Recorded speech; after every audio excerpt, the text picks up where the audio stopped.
అందరికీ బిలేటెడ్గా దివాళీ శుభాకాంక్షలు. ఇది నా Deepavali mini vlog. Already long video post చేసా, ఒకసారి చెక్ చేయండి. అయితే నేను ఫస్ట్ టైం నా లైఫ్లోనే దీవాళీ టైంలో, అది కూడా క్రాకర్స్ పేల్చే టైంలో రోడ్డు మీదకి వెళ్తున్నా. ఫుల్ భయం వేస్తుంది నాకు.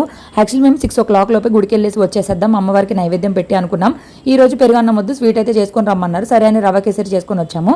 భయంగా వచ్చాను, కానీ అమ్మవారిని చూసినాక భయం అంతా పోయింది. మహాలక్ష్మి అవతారంలో ఎంత చక్కగా ఉన్నారో, కొలంలో రియల్ చేపలు కూడా వేశారు. అసలు ఎంత బాగున్నారో. ఫుల్ వీడియో తీసాను, అమ్మవారిని సపరేట్గా పోస్ట్ చేస్తాను. నాకు 2 కళ్ళు సరిపోలేదు. ప్రశాంతంగా పూజ అయితే కంప్లీట్ చేసేసుకొని మళ్ళీ హడావిడిగా టెన్షన్గా గుండె దడతోటి ఇంటికైతే స్టార్ట్ వెళ్తాం. అప్పటికే బాంబులు స్టార్ట్ చేశారు, చెవులు పక్కనే పేలిపోతుంది, భయం వేస్తుంది.